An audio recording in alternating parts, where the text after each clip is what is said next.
Goddamn. What I do, homies?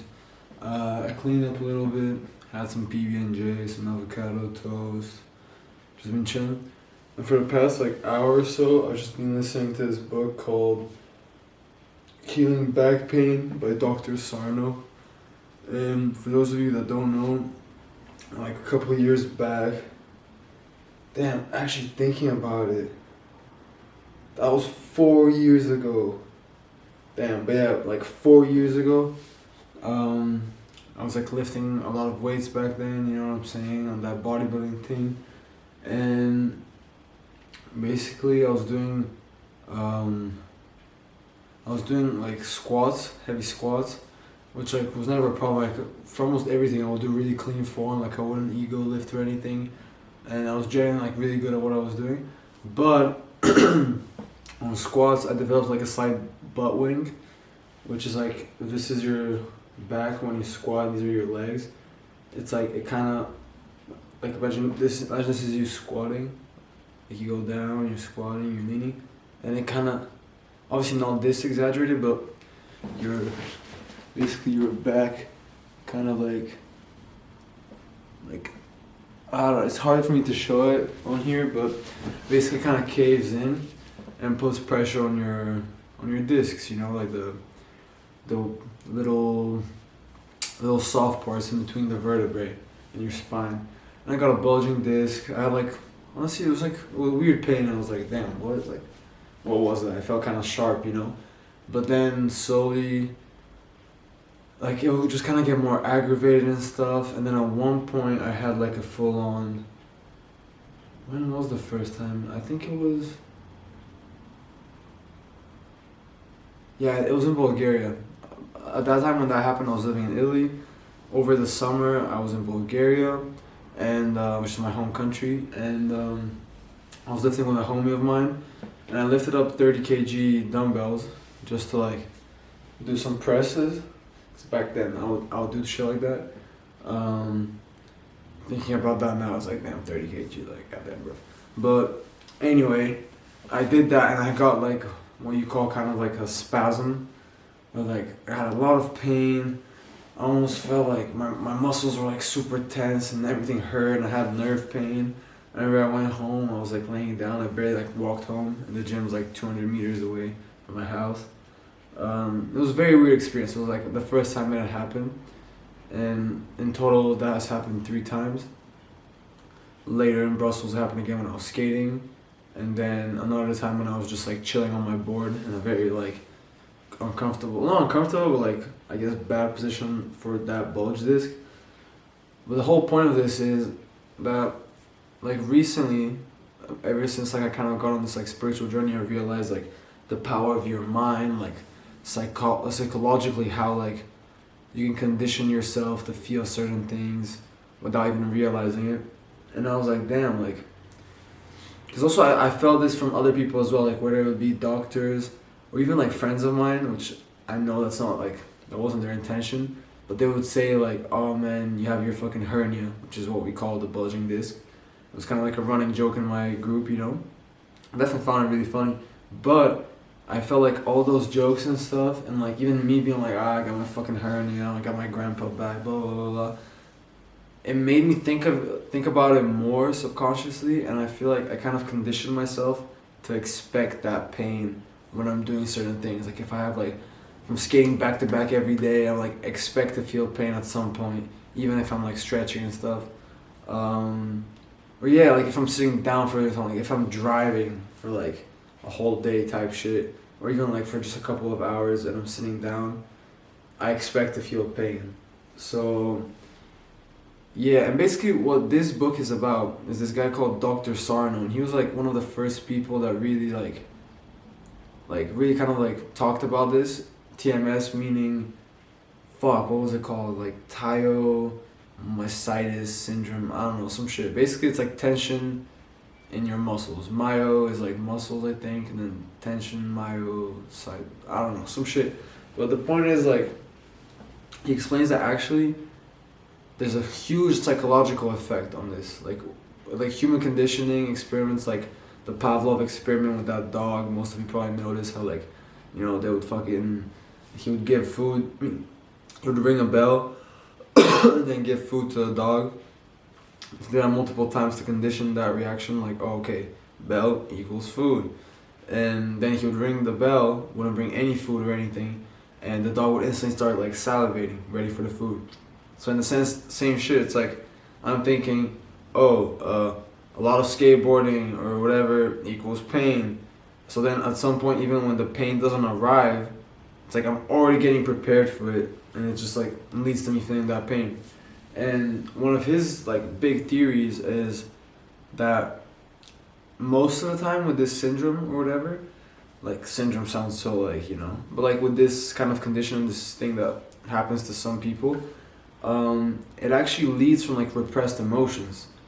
And what's funny enough is he says like one of the main emotions, the strongest emotions that usually leads to this is repressed rage.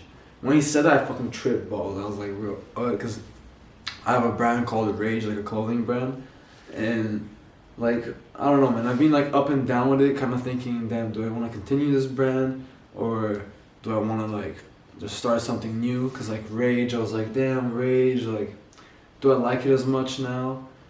And then at some point I'm like, nah, that's sick. Like, you have to have like, you have to let go of that rage. Like, even before thinking about it, you have to let go of that rage. Like, and then I'm like, nah, I wanna change the name again, which was where I was at right now. And then when I heard that, I was like, bro, like, I'm sticking with Rage, man. Like, clearly, even when I thought of that name back then, like Rage, I feel like there was already like something telling me that, you know. And the fact that when I thought about changing the name, I was like, nah, but there's a different side of Rage, like the whole, you have to let that go to then have positive emotions. You have to like let go of that part of you, which is like, you have to like almost like accept that part of you, that shadow side, like the anger and stuff, because it's all one, you know, the yin, the yang, the negative and the positive. And yeah, like not judge that side of you, right? So when he said that, I like tripped out. And basically, like, this book is fire. Like, it's a, like, 3-hour audiobook. If anyone's interested, I don't know if any of you have, like, back pain. It's also, like, shoulder and stuff. Like, it's a lot of, like, postural muscles and things like that. But, yeah, man, it's kind of blowing my mind because it's something I thought for a minute. And I was watching, like, a random, like, spiritual video or, like, I think it might have been a guided meditation even about, like, I don't know, letting go of negative energy or some shit.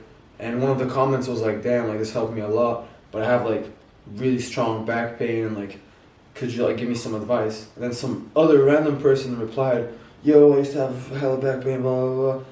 And then this book like changed my life. And I remember I was looking at it, I was like, damn, what? And I screenshot it, kind of just like left it. And then 2 days ago, this is like such a rant, but like I really feel like expressing it. And like 2 days ago, I was watching Full Metal Alchemist, which one of my friends put me on, which is a sick anime, by the way. It's like my first anime that I'm watching. Oh, apart from like Avatar. But, and like that day, I had been already thinking about it. I was like, damn, like, I gotta check this book out. And then I watched an episode, which I was meant to watch for a while. Like, I hadn't watched the show in like a few weeks, and before I was watching like an episode or two a day. And that episode, it was episode 11, which is also funny because I see 11 a bunch. I don't know, I'm probably overthinking it, but like, it's just sick to me. It's almost like the universe is giving me a little wink. But that day, I watched that episode, and like Edward, which is like one of the main characters. It's two brothers in the show, if you don't know. And they have like, it's all about alchemy, which is like transmuting. You have to, and even that whole show is about like, transmuting like energy. Like you have to give something to receive something, so you have to like you can't just gain something from nothing. You have to like let go of something to get something type shit. Like it's kind of like it's all linked, you know. The show is fire. But anyway, in that episode he has like a little like watch, like a little kind of like clock, like not a stopwatch. It's like one of those traditional clocks, you know, the little ones. And he had pried it close. I mean, he had like stuck it closed with like his alchemy or whatever. And his friend was like really interested in it, and she pried it open just to like see what he's like kind of hiding in there. And it said, never forget October 3rd. It was October 3rd when I watched that episode. Like, I tripped out when I saw that. I was like, bro, what?